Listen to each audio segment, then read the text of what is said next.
Welcome to the stock operation. आज हम इस वीडियो में जिस स्टॉक का ऑपरेशन करने वाले हैं वो है ऑयल एंड नेचुरल गैस यानी कि ONGC लिमिटेड का जो स्टॉक है उसका हम इसमें ऑपरेशन करने वाले हैं। इससे पहले हमने डिफरेंट स्टॉक्स का भी ऑपरेशन किया है, उनकी वीडियोस इस चैनल पर अवेलेबल है। देखिए, हमने जो स्टॉक्स पहले इसमें जो ऑपरेशन किया था वो है गेल का किया था, JSW एनर्जी का किया था, NTPC का किया है, टाटा पावर्स का भी किया है। डिफरेंट स्टॉक्स का हमने यहाँ पर ऑपरेशन पहले ही किया है। आज हम जिस स्टॉक का ऑपरेशन करने वाले हैं वो है ONGC and natural gas limited. इसका हम A to Z एनालिसिस करने हैं और फंडामेंटल एनालिसिस करने वाले हैं। इस वीडियो में हम जो चीज़ें हम देखेंगे, सबसे पहले हम इसमें देखेंगे बिजनेस क्या है इसका, ONGC का बिजनेस क्या है। दूसरा हम देखेंगे इसमें इसके कंपिटिटर्स कौन से हैं, इसके जो कंपिटिटर्स हैं वो कौन कौन से हैं, उनके साथ इनको कंपेयर भी करेंगे कि उनकी पोजीशन क्या है और इनकी पोजीशन क्या है। तीसरा हम देखेंगे इसका जो सपोर्ट और रेजिस्टेंस क्या है, सपोर्ट कौन कौन से लेवल पर है, इसका सपोर्ट और रेजिस्टेंस कौन कौन से लेवल पर है, वो चीज़ भी इसमें देखेंगे। चौथा हम इसमें देखेंगे इसकी फाइनेंशियल पोजीशन क्या है, फाइनेंशियली ये मतलब कितना रेवेन्यू जनरेट कर रही है, इसका प्रॉफिट क्या है, वो भी, इसका डेब्ट एंड इक्विटी रेशियो क्या है, वो सारी चीज़ें इसमें देखेंगे। उसके बाद हम इसका देखेंगे बिजनेस रैंक क्या है, इसका ग्लोबल जो इंडिया के टॉप 100 कंपनीज हैं उनमें से इसका बिजनेस रैंक क्या है। इसकी टेक्निकल एनालिसिस को भी हम देखेंगे, टेक्निकल एनालिसिस क्या बोल रहे हैं वो चीज़ भी देखेंगे। लास्ट में हम देखेंगे इसका एनालिस्ट्स की सजेशन क्या है, एनालिस्ट्स क्या बोल रहे हैं कि इस स्टॉक को बाय करना चाहे या नहीं। ये चीज़ भी सारी हम इस वीडियो में देखने वाले हैं। सबसे पहले इस लेक्चर को स्टार्ट करने से पहले मैं आपको बता दूं, जो हमारे पिछली बार हमने एक पोल रिजल्ट किया था, हमने 2 पोल किया था, 2 वीडियोज़ में 2 पोल किया था। इसलिए पिछले वीडियो में भी वो पोल किया था, उससे पिछले वीडियो जो है उसमें भी हमने पोल किया था। तो वहाँ पर जो पहला वाला पोल था उसमें 30% वोटिंग हुई थी। उसमें JSW को सबसे ज़्यादा वोट मिले थे। तो फिर मैंने इस पर वीडियो भी बनाया था JSW एनर्जी पे। तो इसमें ONGC को 14 वोट मिले हैं। जो इससे पहला वाला वीडियो था, इस वीडियो से जो पहला वाला वीडियो था उसमें भी हमने एक पोल करवाया था। वहाँ पर अब 50% ये जो वोटिंग मिली है, ONGC को भी 7 वोट मिले हैं और NACL को भी 7 वोट मिले हैं। तो फिर मैंने डिसाइड किया कि यहाँ तो 50% वोटिंग मिल गई है, तो यहाँ पर भी ONGC को 14 मिले थे, खाली 2 वोट पेंडिंग थे, और यहाँ पर 7 मिले हैं, 50% मिले हैं। अगर हम चारों को देख के तो सबसे ज़्यादा वोटिंग ONGC को मिल रही है। तो इसलिए मैंने इस पर वीडियो बना लिया है कि ONGC स्टॉक पर हम वीडियो बनाए, इसका ऑपरेशन करने वाले हैं।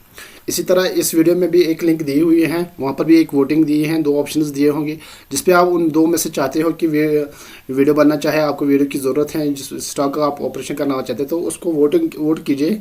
तो जिस स्टॉक का ज़्यादा वोटिंग आएगी उस पर मैं वीडियो बना लूँगा। चलिए हम लेक्चर को अब स्टार्ट कर लेते हैं। इसका सबसे जो बिजनेस है ये है जो ONGC है, largest exploration and production of crude oil and natural gas company है। मतलब एक नेचुरल गैस और क्रूड ऑयल को एक्सप्लोर कर रहे हैं और उनको फिर प्रोड्यूस भी कर रहे हैं। तकरीबन 70% जो डोमेस्टिक प्रोडक्शन है वो ONGC ही कर रहा है। इसका एक और सब्सिडरी कंपनी है ONGC विदेश लिमिटेड है। इसकी ONGC विदेश लिमिटेड है, इसकी जो सब्सिडरी है ONGC की सब्सिडरी है। इसके 17 प्रोजेक्ट्स हैं, डिफरेंट 17 कंट्रीज़ में डिफरेंट प्रोजेक्ट्स हैं। जिन कंट्रीज़ में इनका अभी प्रोजेक्ट चल रहे हैं वो है Brazil, Colombia, Russia, Nigeria etcetera. 17 countries में ONGC विदेश का अभी प्रोजेक्ट्स चल रहे हैं। जो ONGC विदेश हैं वो ONGC की सब्सिडरी है।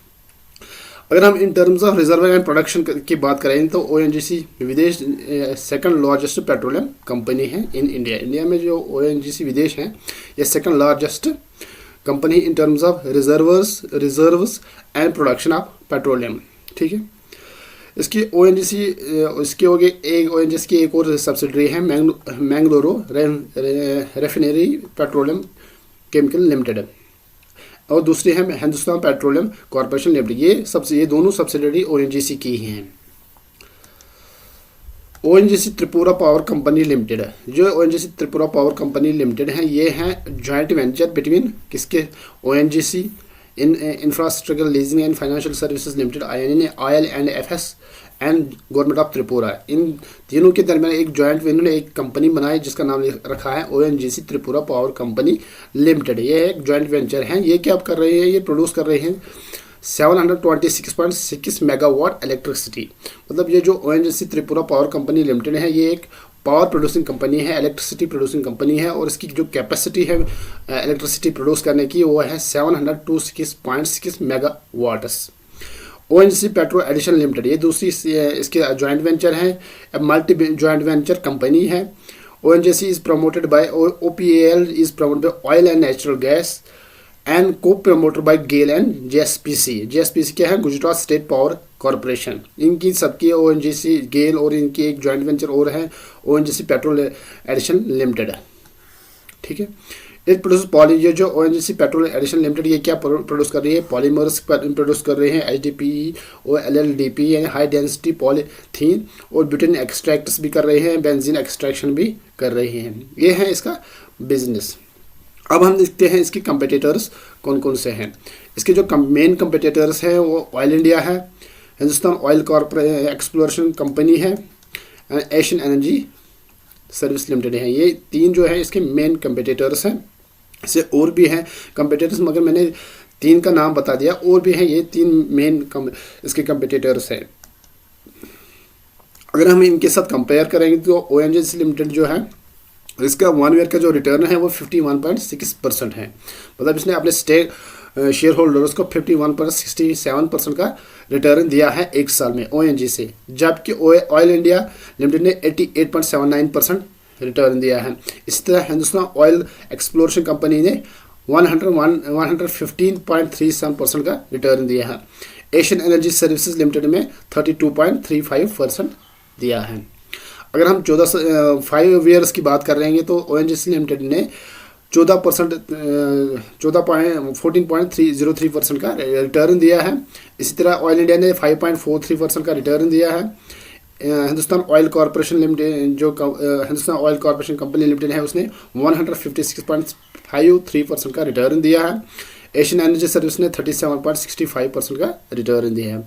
अगर हम डिविडेंड की बात करेंगे तो ONGC ने साल में 3 बार डिविडेंड दिया है। एक बार दिया है 5.5 रुपीज़ पर शेयर के हिसाब से, दूसरा दिया है 1.85 पर शेयर के हिसाब से, तीसरा दिया है 1.75 पर शेयर के हिसाब से। इसी तरह ऑयल इंडिया लिमिटेड ने भी एक साल में 3 बार डिविडेंड दिया है। एक बार दिया है 3.50 पर शेयर के हिसाब से, दूसरा बार दिया है 1.50 पर शेयर के हिसाब से, तीसरी बार दिया है 3.50 पर शेयर के हिसाब से। अगर हम हिंदुस्तान ऑयल एक्सप्लोरेशन कंपनी की बात करते हैं, इसने 2010 में एक डिविडेंड दिया था 0.5 पर शेयर के हिसाब से, तो उसके बाद इसने कोई डिविडेंड नहीं दिया है। एशियन एनर्जी सर्विसेज लिमिटेड ने अभी तक कोई डिविडेंड नहीं दिया है। अगर हम इसकी पी रेशो देखेंगे तो ONGC लिमिटेड का जो पी चल रहा है अभी 13.3% चल रहा है। इसी तरह अगर हम ऑयल इंडिया का देखेंगे तो 7.3% चल रहा है। इसी तरह अगर हम हिंदुस्तान ऑयल कॉरपोरेशन कंपनी का देखेंगे तो 48.58% का पी रेशो चल रहा है। तो एशियन एनर्जी सर्विस लिमिटेड का 22.88% का पी रेशो चल रहा है। और हम प्राइस की बात करेंगे तो ONGC का जो अभी का प्राइस है वो 167.90 है, ऑयल इंडिया का 229.95 है, हिंदुस्तान ऑयल एक्सप्लोरेशन कंपनी का 190.60 है, और एशियन एनर्जी सर्विसेज का 118.45 रुपीज़ का है। ये है शेयर का प्राइस जो अभी इनका चल रहा है। अगर हम इसकी सपोर्ट और रजिस्टर्स की बात करेंगे तो इसका जो सपोर्ट 3 सपोर्टर्स बन रहे हैं। एक 150.92 पर बन रहा है, दूसरा बन रहा है 129.23 पर बन रहा है, और तीसरा बन रहा है 95.58 पर बन रहा है। अगर हम रेजिस्टेंस की बात करेंगे तो 184.57 पर का एक रेजिस्टेंस आ रही है, दूसरी रेजिस्टेंस इसको आ रही है 196.53 पर आ रही है, और तीसरी रेजिस्टेंस आ रही है 230.18 पर आ रही है। अभी इसका प्राइस 167 के आसपास है, तो इसके चांसेस हैं तकरीबन 184 को टच करने का। तो बाकी मार्केट का एक रखता है अनसर्टेनिटी, तो ये एक प्रेडिक्शन है। 167 है, अभी 184 तक भी ये जा सकता है, क्योंकि 150 पर इसे सपोर्ट लेके रेजिस्टेंस 184 पर आ रहे हैं, हो सकता है यहाँ तक ये पहुँच जाए। अगर हम इसकी फाइनेंशियल स्टेटमेंट्स देखेंगे तो ONGC लिमिटेड ने 5 साल में तकरीबन 18.83% का जो इसका रेवेन्यू ग्रो हुआ है।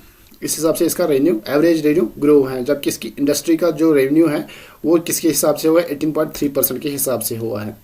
अगर हम 5 साल की इसका नेट ग्रोथ देखेंगे, नेट इनकम की जो ग्रोथ हो गई है वो 4.7% के हिसाब से हो गई है, जबकि इसकी इंडस्ट्री का ग्रोथ 5.85% के हिसाब से हो रहा है। अगर हम मार्केट शेयर की बात करें तो मार्केट शेयर 92.06% से बढ़ के 94.12% हो गया है, मतलब इसका मार्केट शेयर बढ़ गया है। ये एक पॉजिटिव पॉइंट है इसके लिए कि मार्केट शेयर इसका बढ़ गया है। अगर हम रेवेन्यू देखेंगे तो 2017 में इसका 2,95,230 करोड़ उसका रेवेन्यू था, जबकि 2018 में 3,33,135 का रेवेन्यू था। 2019 में 4,32,783 का रेवेन्यू था। 2010 में 4,06,772 का रेवेन्यू था, और 2021 में इसका थोड़ा रेवेन्यू डिक्रीज हो गया, वो था 3,15,262, मतलब कॉन्स्टेंटली इसका रेवेन्यू ग्रो हो रहा है। इसका जो प्रॉफिट है, अगर आप इसको देखोगे एवरेज प्रॉफिट, टोटल में एवरेज में देखोगे तो इसका प्रॉफिट भी इंक्रीज हो गया है, जबकि प्रॉफिट 2017 में था 24,419 का इसका प्रॉफिट था। तो 2018 में 22,105 करोड़ उसका प्रॉफिट था। 2019 में 30,546 का प्रॉफिट था इसका। 2010 में 10,000 करोड़ उसका प्रॉफिट था। 2021 में 16,000 करोड़ उसका प्रॉफिट था। अगर हम इसके डेबिट टू इक्विटी रेशियो देखेंगे तो इसका डेबिट टू इक्विटी 0.41 था 2017 में, 2018 में 0.52 था, 2009 में 0.49 था, 2020 में 0.57 है, 2021 में था 0.54, मतलब इसका डेबिट टू इक्विटी रेशियो बहुत कम है। इस पर कर्जा है मत कम है, ज़्यादा नहीं है। अगर इसकी होल्डिंग्स की बात करेंगे तो इसके प्रमोटर के पास जो होल्डिंग्स है वो 60% है, 60.41% इसकी प्रमोटर्स के पास होल्डिंग है। ये इसके लिए एक पॉजिटिव पॉइंट है कि प्रमोटर्स जो है इस कंपनी पर बिल्कुल विश्वास है इसको।